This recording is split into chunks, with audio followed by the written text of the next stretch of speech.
출애굽기 16장 1절에서 20절의 말씀으로 믿음의 변덕을 잠재우려면 세 번째 시간을 함께 나눕니다. 우리 구원받은 성도들에게 자주 일어나는 이 생각의 오류가 있습니다. 구원을 받았기 때문에 세상을 사는 동안에 세상의 고민, 어려움, 걱정들은 오지 않을 것이다 라고 하는 생각입니다. 이것은 참으로 믿음이 좋은 생각입니다. 저도 그러기를 바라요. 그래서 저도 성도님들을 위해 기도할 때에 어떤 모양으로든 삶의 어려움을 겪지 않게 해주시기를 위해서 저도 그렇게 여러분을 위해 기도합니다. 그런데 성도님들이 지금까지 지내오시면서 이미 다 경험을 하셨지만 구원을 받고 나니까 정말 여러분 삶에 어려움과 환난과 고난이 정말 다 해결이 되시던가요? 그렇지 않죠. 저에게도 그건 마찬가지예요. 목사나 성도나 예수님을 믿는 사람이나 믿지 않는 사람이나 지난 설교에 말씀드렸던 것처럼 인생은 내일을 알 수 없는 세웅짐하고 모든 세상에 존재하는 살아있는 사람들에게는 모두가 공통적으로 희노애락을 겪게 됩니다. 성도에게도 어려움의 일들과 시간은 찾아옵니다. 하지만 성도는 그 일들과 시간을 대하는 태도가 분명히 달라야 합니다. 일반적으로 돈이 많은 것을 두고서 우리는 잘 사는 사람이라고 이렇게 이야기를 해요. 돈이 많은 사람을 두고 잘 사는 사람이다. 그런데 실제로는 돈이 많은 것과 잘 사는 것은 같은 이야기가 아니죠. 돈이 많다라고 하는 것은 부자라고 하는 이야기예요. 가진 소유가 많다라는 소유적 개념을 이야기하는 것이고, 잘 사는 것은 소유의 개념이 아니라 얼마나 내가 삶에 만족을 하고 있느냐에 기준하는 것입니다. 그렇기 때문에 돈이 많은 사람이 잘 사는 사람이라고 이야기하는 것은 말에 오류가 있는 거예요. 예수님을 믿고 하나님의 소유가 되었다라고 하는 것은 우리가 꿈꾸고 바라는 삶으로 언제나 채움받고 이루어지는 그런 삶을 살아가는 것을 의미하는 것이 아닙니다. 우리 주 예수 그리스도를 바르게 알므로 주님 안에서 그리고 주님으로 더불어 평강을 누리게 되는 것입니다. 주 안에서라고 하는 그 이유로 인하여서 우리는 이 땅 가운데서 언제나 만족하는 삶, 잘 사는 삶, 주님 안에 있기 때문에 그것이 이유가 되어서 우리는 형통한 삶을 살게 되는 것입니다. 다시 한번 말씀드리지만 우리가 만사형통이라고 하는 것도 우리가 기도하고 하나님과 간구해서 우리가 원하는 대로 그 욕심대로 다 채워지기 때문에 우리의 삶은 언제나 만사형통이라고 하는 것이 아니라 형통하다라고 하는 것은 우리가 여전히 주님 안에 있음으로 인하여서 주님과 더불어 화평할 수 있고 평화할 수 있고 평강을 누릴 수 있기 때문에 우리는 형통한 삶, 평화한 삶을 살게 되는 것입니다. 사랑하는 성도 여러분, 우리가 아직은 천국에 이르지 못하였지만 우리는 구원받은 그날로부터 우리는 이미 천국의 삶을 살고 있다라고 하는 것을 기억하시기 바랍니다. 그렇기 때문에 세상의 사람들과 다르지 않게 우리 모두가 세옹지마와 같은 그런 삶을 살게 되지만 우리는 어떤 모양과 무게로 우리의 인생을 만나게 된다 하더라도 두려워하고 떨지 않게 되기를 간절히 바랍니다. 우리는 주님 안에 있다라고 하는 것을 꼭 기억하실 수 있기를 부탁드립니다. 우리가 계속해서 나누고 있는 이 출애굽기는 이스라엘에 찾아오시고 함께 하시는 그 하나님이 오늘 여러분과 저의 하나님이라고 하는 것을 보여주고 있는 것입니다. 현실에서 느껴지는 죽음의 압박으로 인해서 변덕하고 원망하고 있는 이 이스라엘 백성의 모습은 이것이 이스라엘 백성이기 때문만이 아니라 그것이 곧 오늘 우리들이 가지고 있는 이 믿음 이면에 가지고 있는 모습이라고 하는 것을 깨닫게 하여 주는 것입니다. 상상하지 못했던 기이한 일들로 인하여서 출애굽을 이끄신 하나님이 왜 굳이 광야로 인하여서 그들을 고난당하게 하고 어렵게 하는가? 그 모습은 오늘도 여전히 우리의 구원받은 삶 가운데 남아있는 문제와 고난의 이유에 대하여 출애굽기는 우리에게 말씀하여 주고 있는 것입니다. 출애굽한 지 45일이 되던 날 이스라엘 백성들의 또 다른 원망의 이야기가 오늘 본문의 사건입니다. 이스라엘 백성들은 이전에 애굽에서 10가지의 재앙들을 그들이 목격하였습니다. 그리고 그 일들을 통해서 그들이 출애굽하게 되었습니다. 그리고 곧 광야에 갇혀서 죽게 되는 신세가 되는 줄 알고 원망했었는데 그들의 눈앞에 가로막고 있었던 이 홍해가 갈라지면서 그리고 또한 마른 땅 위로 물 사이로 건너가는 그 광경을 그들이 목격했고 오직 이스라엘 백성만 건너갈 수 있는 그 길을 오직 그들만 걸어서 살아남을 수가 있었습니다. 그뿐이 아니었습니다. 도저히 마실 수 없는 물이 쓴물이 단물이 되는 것도 그들이 경험하였고 엘림이라고 하는 드넓은 오아시스에서 그들이 풍족하게 쉼을 얻고 회복하는 것을 그들이 경험하였습니다. 그렇게 출애굽의 행렬은 오늘 말씀에 엘림을 떠나서 또 다른 광야, 신광야에 이르게 된 것입니다. 그런데 그토록 넉넉했던 식량이 드디어 서서히 바닥을 드러내더니 이제는 딱 굶어 죽기에 좋은 환경에 이르게 되었습니다. 출애굽한 지 정확히 45일째 되는 날에 있었던 일입니다. 집에 먹을 것이 떨어져 가면 우리 어머님들이 어떻게 하십니까? 식량이 점점 떨어져 가요.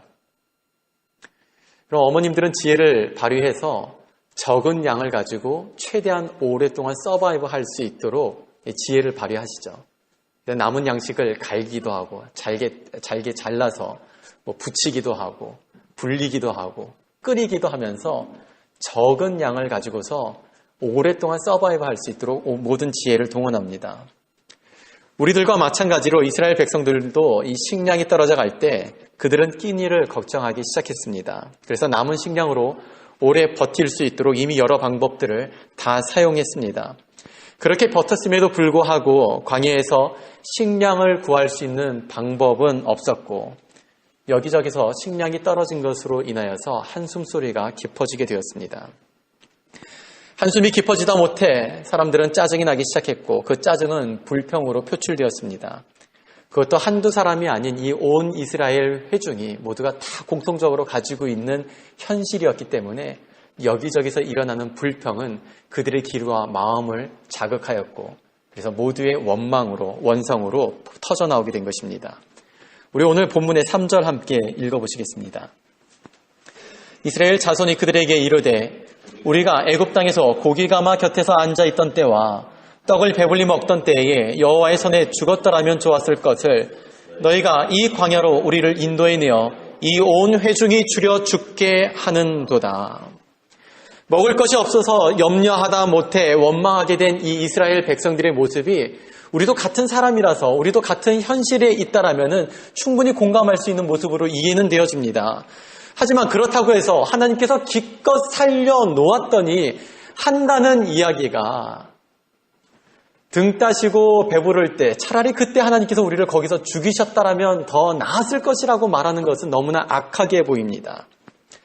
그런데 이스라엘 백성만 한심스럽게 볼 것이 아닙니다. 이스라엘 백성은 누구의 모습을 보여주고 있다라고 말씀드렸습니까? 우리들이 가지고 있는 믿음 이면의 모습. 그것이 이 모습이 바로 우리들의 모습이라고 하는 것입니다. 이스라엘 백성들이 그랬던 것처럼 우리들도 믿음으로 했는데 뜻대로 되지 않고 만족되지 않고 오히려 더 어려운 죽을 위기가 느껴지게 된다라면은 믿음의 변덕이 일어나고 원망이 일어나곤 합니다. 3절에 기록된 이스라엘 백성들처럼 그렇게 우리의 마음이 심히 고난당하게 되면은 우리는 사람 앞에서도 하나님 앞에서도 성도 앞에서도 목사 앞에서도 하나님을 믿고 기도하고 믿음으로 했는데도 우리의 상황이 더 악하고 힘들어지게 곤고하게 된 것으로 인해서 감정대로 이야기를 하게 됩니다. 그런데 우리가 여기서 기억해야 하는 것이 있습니다. 우리가 꼭 하나님을 향하여서 한 원망이 아닌 혼잣말이나 아니면 다른 어떤 특정한 누구, 특별히 믿음의 권면을 주고 가르침을 주었었던 믿음의 선배들, 교회의 리더자들 또는 목사에 대한 원망이 있어서 탓하게 될 때에 그 모든 소리를 하나님이 들으신다는 것을 우리는 기억해야 하고 특별히 믿음의 권면을 한 사람들을 탓하고 원망하게 될 때 하나님은 그것을 말해준 사람이 아니라 하나님 자신에게 하는 소리로 들으신다라고 하는 것을 우리가 기억해야 합니다. 본문에 하나님께서 백성의 원망을 들으셨다라고 하는 말씀이 7절, 8절, 9절, 12절에 계속해서 반복되어 표현되고 있습니다. 특별히 8절 마지막에는 너희의 원망은 누구를 향하여 한 것이 아니에요? 우리를 향하여 함이 아니요. 누구를 향하여 함이라? 여호와를 향하여 함이라 라고 이렇게 기록되어 있어요. 우리 성도들은 말을 주의해야 합니다. 불평과 원망이 어떻게 인생 가운데 없을 수가 있겠습니까? 불평과 원망은 항상 우리 주변에 도사리고 있습니다. 그런데 우리의 마음을 어디에 두느냐에 따라서 우리의 말이 달라집니다. 우리의 마음을 이스라엘 백성들이 하는 것과 같이 이 인생의 삶에 두게 되면은 삶의 영향을 받아서 우리의 말이 나오게 되어 있어요. 그런데 우리의 마음을 하나님 앞에 두고 있으면 하나님으로부터 영향을 받아 하나님으로 인한 이야기와 말을 하게 되어 있는 것입니다. 부디 여러분의 마음을 꼭 하나님 앞에 두고 하나님으로부터 일어나는 말을 하고 또한 언행으로 여러분의 영향력을 나타낼 수 있게 되기를 간절히 소원합니다. 그리고 특별히 우리 한국 사람들 죽겠다는 말 참 많이 하잖아요. 몸이 고될 때 아이고 죽겠다. 기지개를 펴면서 아이고 죽겠다. 아침에 눈을 뜨면서 아이고 죽겠다. 근데 우리 성도들은 이 말을 좀 바꿔야 됩니다. 우리는 죽음을 이야기하는 사람이 아니라 생명을 이야기하는 사람이 되어야 합니다. 그런 여러분과 제가 될 수 있기를 간절히 소원합니다. 하나님께서 성도의 소리를 다 들으시는데 들으실 뿐 아니라 그 마음까지도 꿰뚫어 보시는 하나님이십니다. 부디 여러분 자신의 그 겉모양을 교회 다니는 사람으로만 만들지 마시고 주님을 향한 마음의 중심이 삶으로까지 나타나는 여러분의 삶이 될 수 있기를 다시 한번 주님의 이름으로 축원합니다. 이스라엘 백성들은 광야에서 먹을 것이 없었습니다. 우리들도 몇 끼를 굶게 되면은 그 배고픔 가운데서 생각나는 것들이 있죠. 나 이거 먹고 싶다. 특별히 먹고 싶고 입맛을 이렇게 자극하는 땡기는 음식들이 있어요. 이스라엘 백성들에게는 그것이 애굽에서 고기 가마 곁에서 굽던지 삶던지 거기서 맡았었던 고기 냄새와 그리고 그들의 배를 불려주었었던 떡이 그들에게는 생각되었고 그리웠습니다. 먹는 것은 사람의 기본적인 욕구 가운데 하나라고 하지요. 그래서 기본적인 욕구가 채워지지 않게 되면은 아이나 어른이나 인간이 가지고 있는 이 원초적인 모습을 그대로 다 드러내는 것 같아요. 장을 보러 갔을 때 아이가 먹고 싶은 것이 있는데 그거를 사주지 않게 되면은 떼를 쓰고 그리고 큰 소리로 울어대는 그런 아이들이 있습니다. 그런데 3절에 기록된 이스라엘 백성들이 하나님을 향하여서 원망하는 이 모양과 내용을 들어보니까 꼭 그와 같다는 생각이 되어집니다. 아이를 설득하고 이해시켰음에도 불구하고 아이가 통제불능이 아웃 오브 컨트롤이 돼 있을 때 우리 부모님들 어떻게 하시나요? 아주 가끔은 긍휼을 베풀어요. 그냥 못 이긴 척 그냥 그거를 사주기도 하지만 아마 아이를 이해시키고 설득시켰음에도 불구하고 그리고 충분히 이해할 수 있는 나이임에도 불구하고 그런 인지 능력과 판단이 있음에도 불구하고 떼쓰고 마냥 그렇게 자지러진다라면은 우리 부모님들 아마 대부분 아마 이해시키고 설득한 결과 통제가 안 될 때는 사람이 드문 화장실로 데려가거나 아니면 집으로 데려와서 아이는 부모의 진노를 보게 될 것이고 그것이 이르러 심판을 그들이 맛보게 될 것입니다. 그런데 그러한 인간의 원초적인 모습을 그대로 드러내고 있는 이스라엘에 대해서 하나님은 진노를 일으키지 않으시고 그들을 향한 사랑을 멈추지 않으셨습니다. 하나님이 분명 오늘 이 원망을 들으셨다라고 해요. 원망하는 소리를 들으셨다라고 계속해서 7절, 8절, 9절, 12절에 반복하고 있어요. 그런데 원망을 들은 하나님의 반응은 그들의 필요를 돌봐주는 것으로 나타나고 있습니다. 하나님의 백성으로 살게 된 지 이제 45일밖에 되지 않는 이 영적 영아와 같은 이스라엘이었기에 하나님은 그들이 백성다움을 하나님의 백성이 될 만한 그 자격을 갖추고 있기 때문에 그들을 하나님의 백성으로 삼아준 것도 아니었었고 이스라엘을 향한 하나님의 마음의 그 사랑의 마음이 먼저 일어났었기 때문에 거듭되는 원망에도 하나님은 후회와 진노를 하지 않으시고 그들의 필요를 돌보아 주시고 채워주시는데 언제부터 시작하시냐면 원망하던 그날 저녁부터 하나님께서 그들의 필요를 돌봐 주셨습니다. 이 원망이라고 하는 단어가 원문에 히브리어로 룬이라고 하는 단어로 되어 있습니다. 이 원망 룬이라고 하는 단어는 그냥 원망이 아니라 불평하며 궁시렁대다라고 하는 뜻이에요. 출애굽 당시에 챙겨온 식량 주머니가 부피가 줄어들고 가벼워질 때 그들의 마음이 얼마나 하루하루 이렇게 졸였었겠습니까? 마음이 처음에는 이렇게 죄이다가 그 다음부터는 걱정과 염려가 일어났을 것이고 그 후로도 그들의 처지와 상황이 해결되지 않으니까 그 심각성 앞에서 그들은 불평하며 궁시렁대었을 것입니다. 그런데 그게 모든 사람이 공통된 반응이었을 테니 서로 궁시렁대다 그것이 결국은 서로를 자극하여 원망으로 터져나오게 된 것입니다. 이토록 원망하는 사람들에게 내일 아침부터 내가 이제 시작할 거야. 아침에는 만나를 내려주고 저녁에는 메추라기로 너희에게 너희가 원하는 떡과 고기를 내려줄 거야 라고 이렇게 말씀하시는 것은 그들에게 해결되어졌다라고 하는 감탄과 감사의 마음을 일으키기보다 이미 불평할 대로 불평하고 원망할 대로 원망이 차올랐었던 그들이었기 때문에 감사의 마음으로 기대되는 내일 아침이 아니라 아마 내일 아침부터라고 했더라면 그들은 이제 밤새 내일 아침도 한번 두고 보자. 내일 아침도 한번 두고 보자. 어떻게 되나 두고 보자. 아마 밤새 궁시렁대면서 여기저기서 불평이 나왔을 것입니다. 그래서 하나님은 원망하던 그날 저녁부터 약속하신 대로 이 메추라기를 온 진영에 가득히 덮일 정도로 내려주셨습니다. 하지만 사도 바울이 고린도 성도들을 보면서 그들의 믿음이 자라지 않고 처음에 자신이 이 젖먹이를 대하듯이 씹을 수가 없어서 젖먹이를 대하듯이 그들에게 했던 것과 같은 그 모양 그대로 있는 것으로 인하여서 믿음이 성숙하고 성장하지 않는 것으로 인하여 답답해했던 것과 같이 하나님은 이스라엘 백성들이 하나님과의 관계가 보다 더 성숙되고 성장하기를 바라셨습니다. 그래서 하나님께서 그날 저녁부터 그들의 필요를 돌봐주시지만 그 필요를 채워주시기 이전에 그들에게 필요한 처방을 하여 주십니다. 그들의 원망을 잠재우기 위한 처방. 그것이 바로 그들의 시선을 바꾸어 놓는 것이었습니다. 우리 9절과 10절을 함께 읽겠습니다. 모세가 또 아론에게 이르되 이스라엘 자손의 온 회중에게 말하기를 여호와께 가까이 나아오라. 여호와께서 너희의 원망을 들으셨느니라 하라. 아론이 이스라엘 자손의 온 회중에게 말하매 그들이 광야를 바라보니 여호와의 영광이 구름 속에 나타나더라. 아멘. 이스라엘 백성들이 불평할 때 항상 비교하게 되는 기억이 있었습니다. 바로 애굽에 대한 기억이에요. 그들은 출애굽하였지만 여전히 기억과 습관과 방식과 방법은 애굽을 벗어나지 못하고 있었습니다.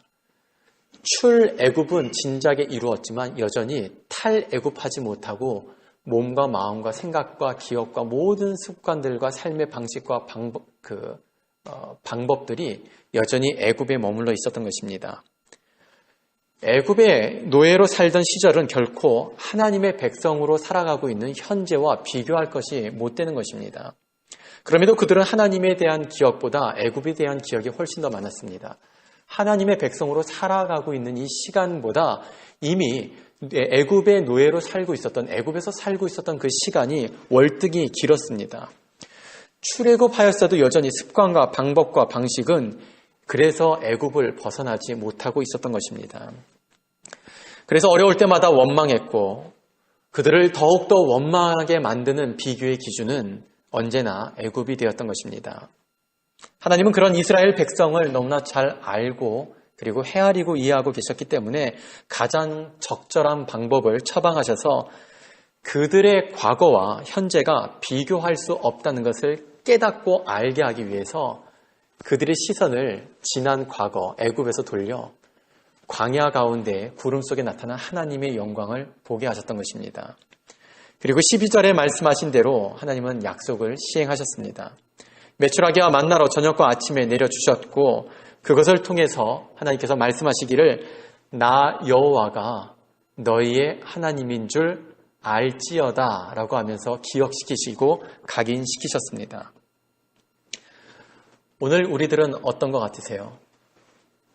우리들 역시 삶의 어려움에 맞닥뜨리게 되면 고난당하고 그리고 그 고난이 극심해지면 우리의 마음을 어디에 두어야 할지 몰라 합니다. 평안할 때는 믿음의 언행이 나옵니다. 그리고 정말 평안할 뿐만 아니라 인생이 너무나 주 안에서 잘 되고 있다고 여겨지면 감사가 넘쳐납니다. 그런데 고난과 그 고난 중에서도 하나님의 침묵 가운데 내가 놓여 있다라고 생각이 들게 되면은 우리들도 출애굽한 이스라엘 사람들과 다르지 않게 믿음의 변덕과 원망하게 됩니다. 사랑하는 성도 여러분, 오늘 이 신광야에서 하나님께서 이 이스라엘 백성들을 마주하시는 이 하나님의 모습을 기억하실 수 있기를 바랍니다. 인생의 고난이 문제라고 우리는 생각하지만 성도에게는 고난이 문제가 아닙니다. 성도에게 치명적인 문제, 고난은 하나님을 바라보는 시선을 잃게 된 것이 우리에게 가장 큰 문제이고 그것이 우리를 결국 가장 비참한 현실에 놓이게 만드는 것입니다. 저는 그렇게 특별한 군대를 다녀오진 않았습니다. 그런데 제가 종종 이 군대에 대한 예화를 하는 것을 좀 이해해 주시길 부탁드립니다. 군대에서 유격훈련을 하게 되면은 유격훈련하는 그 코스 가운데 외줄타기라고 하는 게 있어요. 이쪽 산에서 저쪽 산, 깊은 계곡을 사이에 두고 이쪽 능선에서 저쪽 능선으로 연결되어 있는 하나의 이 로프를, 줄을 몸을 앞으로 뉘어가지고 몸을 이렇게 대각선으로 그 위에 걸치고는 손으로 당기고 몸을 밀면서 지나가는 그런 훈련이 있습니다. 형제님들 해보신 분들은 경험하셨겠지만 이 한 줄로 그냥 끝에서 끝만 연결되어 있다 보니까 이 로프 중간으로 가면 갈수록 로프가 이렇게 출렁거리는 게 굉장히 심해져요.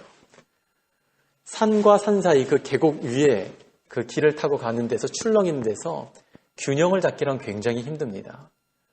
이게 거꾸로 매달리지 않으려고 균형을 잡으려고 그 출렁이는 것이 잠재워지는 동안 점점점 마음의 공포가 찾아와요.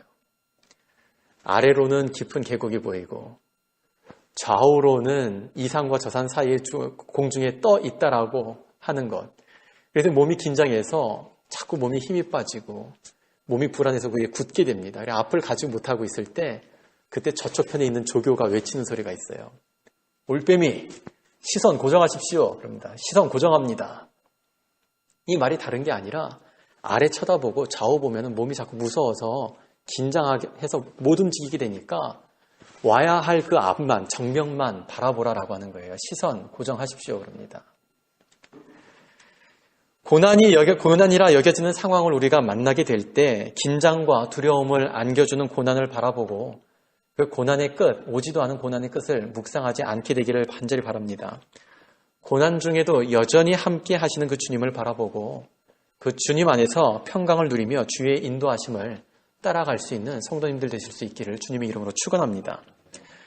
13절에서 20절은 드디어 하나님께서 약속하신 이 저녁거리와 아침거리가 내려와 앉게 되고 그 끼니를 해결하게 되는 모습이 기록되고 있습니다.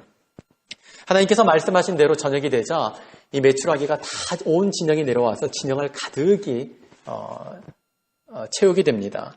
그리고 아침이 되자 그들이 난생 처음 보는 둥글고 작고 가늘기도 한 이 서리와 같은 것을 그들이 보게 됩니다. 그래서 15절을 보면은 그들이 처음 보는 것이라 이것이 무엇이냐 서로 얘기하지만 누구도 아는 사람이 없습니다. 그런데 기억하는 것이 있어요. 이것이 하나님께서 우리에게 내려주신 은혜라고 하는 것.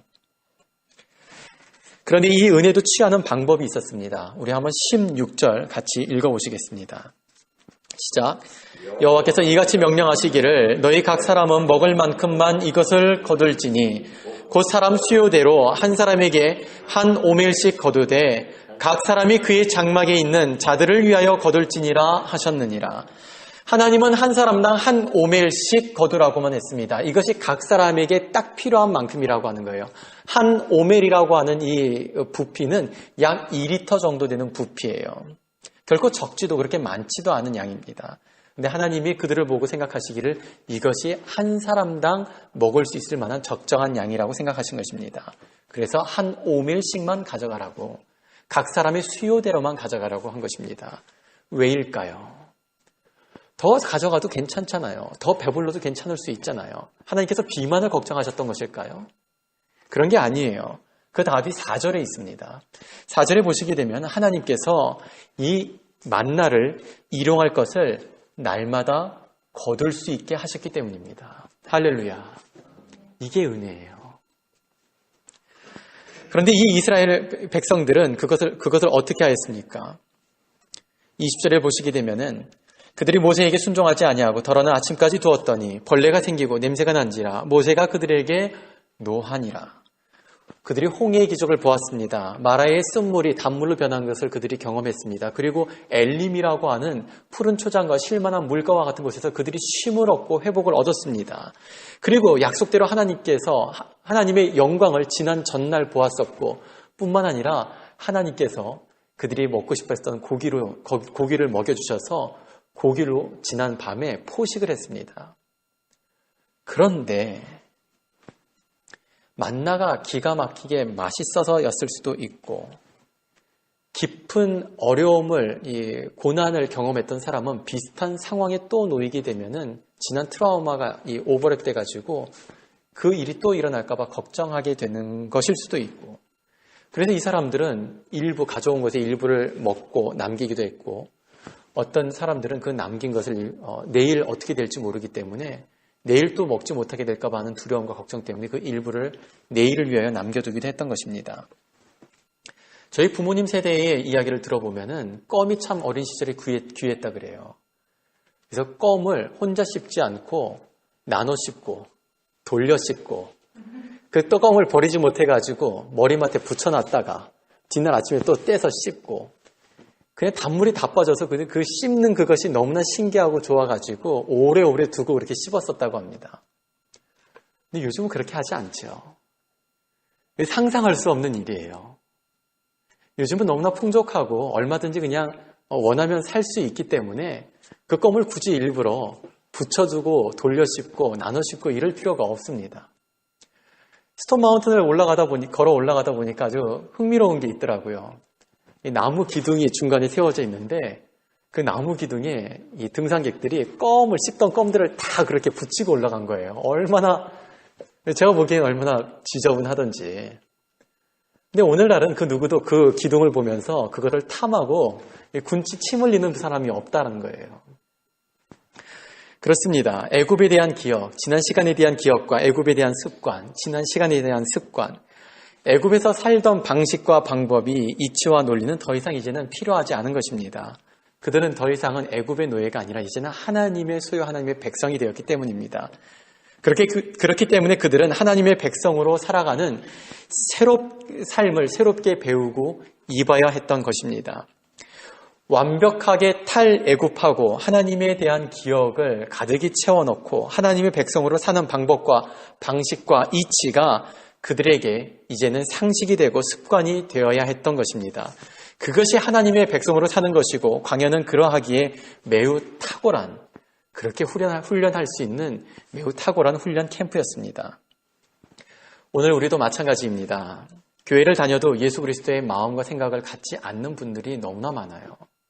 뿐만 아니라 교회도 사회와 같이 또 다른 하나의 조직과 그냥 공동체로 여기는 분들이 있습니다. 그러나 교회는 또 하나의 조직과 공동체가 아닙니다. 교회는 예수 그리스도의 몸이며 하나님이 계신 성전이며 하나님께서 이 땅 가운데 세우신 완벽히 새로운 대한 공동체가 바로 교회입니다. 그리고 성도는 그 완벽하게 새로운 공동체의 각 부분인 것입니다. 그렇기 때문에 교회가 완벽하게 새로운 공동체가 그러기 위해서는 우리 성도들이 완벽하게 새로운 하나님의 백성이 되어야 하는 것입니다. 세상의 논리와 이치, 방법과 방식, 세상의 경험과 습관을 그대로 가지고 교회를 다니고 예배만 참석하는 것이 아니라 예수 그리스도로 옷 입고 말씀과 성령으로 충만하고 하나님을 향한 시선을 흐트러뜨리지 않고 말씀을 삶의 길과 방식과 방법으로 삼고 살아가야 한다는 것입니다. 그럴 때에 하나님의 약속이 경험되는 것이고 마음과 생각을 지켜주시는 모든 지각에 뛰어난 하나님의 평강을 누릴 수 있게 되는 것입니다. 사랑하는 성도 여러분, 저는 우리 그레이스 아틀란타 교회가 그러한 교회가 될 수 있기를 간절히 소망합니다. 그러기 위해 저를 비롯하여 우리 그 아침 성도님들 모두가 완벽하게 새로운 하나님의 성도로 매일매일 성장할 수 있기를 주님의 이름으로 축원합니다. 하나님은 이스라엘 백성들에게 그들의 출애굽으로 이끄시기 전에 먼저 이와 같은 말씀으로 자신을 드러내시고 약속하셨습니다. 나는 여호와라. 너희는 나의 백성이 되고 나는 너희의 하나님이 되리라. 하나님은 이 약속을 광야 가운데서 성실하게 이루어 가셨습니다. 광야에서 고난이 올 때마다 하나님은 그들에게 방법이 되어주셨고 길이 되어주셨고 삶이 되어주셨습니다. 홍해가 갈라지고 길을 만드셨고 하나님은 그 백성을 위하여서 쓴물을 바꾸어 단물로 바꾸셨고 푸른 초장 실만한 물가와 같은 엘림에서 그들에게 쉼과 회복을 주셨고 그리고 양식을 얻을 수 없는 이 광야 속에서 하나님은 40년 동안 하루도 거르지 않으시고 그들의 필요를 일용할 것을 떡과 고기를 내려주시며 그들의 모든 필요를 돌봐주셨습니다. 누구에게나 인생은 광야와 같습니다. 하나님의 은혜 없이는 살 수 없는 광야, 하나님 없이 혼자 견뎌낼 수 없는 광야, 그 광야와 같은 인생을 여러분과 제가 매일매일 살아가고 있는 것입니다. 무슨 일이 일어날지 모르는 인생길 속에서 이 출애굽한 이스라엘을 보며 우리의 인생을 전망하실 수 있었으면 좋겠습니다. 광야에서 이스라엘과 함께 하신 그 하나님은 오늘도 변함없이 동일한 사랑과 은혜로 우리와 함께하고 계십니다. 어려움을 만나게 될 때 이스라엘과 같이 불평하지 하고 원망하지 마시고 keep look up, 위를 올려보시며 하나님을 바라보십시오. 그리고 이와 같이 말씀하십시오. 고난당한다고 원망하지 마시고 그 고난을 통해서 하나님, 어찌하여 이토록 나를 격하게 사랑하십니까? 이번에는 또 무슨 은혜를 주시려고 저를 이와 같이 하십니까? 이러한 믿음의 이야기를 하나님과 나눌 수 있는 여러분과 제가 될 수 있기를 주님의 이름으로 축복합니다. 성도는 위기로 인하여 절망과 죽음의 그림자에 눌리지 않고 오히려 위기를 통하여 하나님의 선하심과 인자하심을 경험하는 사람들입니다. 성도님들, 위기라고 여겨지게 될 때 두려워 말고 주님 안에 있음을 기억하시고 주님을 바라보고 기대하십시오. 하나님은 우리를 향한 그 사랑을 멈추지 않으시고 우리 앞에 하나님의 영광을 반드시 나타내 보여주십니다. 출애굽에 이은 광야의 시간을 통해서 탈애굽하고 시선을 하나님께 고정하시는 것이 필요했던 것과 같이 오늘 우리도 구원받아 세상으로부터 건져냄을 받아 우리는 in Christ, 예수 그리스도 안에 거하게 되었습니다. 세상의 모든 습관, 이치, 방법과 방식들을 탈애굽하듯이 완전히 벗어버리고 시선을 하나님께 고정하고 예수 그리스도를 따르며 닮아가는 완벽하게 새로운 공동체 된 우리 그레이스 아틀란타 교회가 될 수 있기를 간절히 바랍니다. 그리고 이 믿음의 변덕 없이 주님의 몸된 교회를 함께 지어가는 성도님들과 저의 믿음의 여정이 될 수 있기를 우리를 구원하신 길과 진리와 생명이 되신 우리 주 예수 그리스도의 이름으로 축원드립니다. 우리가 함께 부르는 찬송 가운데는 이러한 가사말의 고백이 있습니다. 힘들고 지쳐 낭망하고 넘어져 일어날 힘 전혀 없을 때에 조용히 다가와 손 잡아주시며 나에게 말씀하시네. 나에게 실망하여 내 자신 연약해 고통 속에 눈물 흘릴 때에 못자국 난 그 손길 눈물 닦아주시며 나에게 말씀하시네. 너는 내 아들이라. 오늘날 내가 너를 낳았도다. 너는 내 아들이라. 너는 사랑하는 내 아들이라.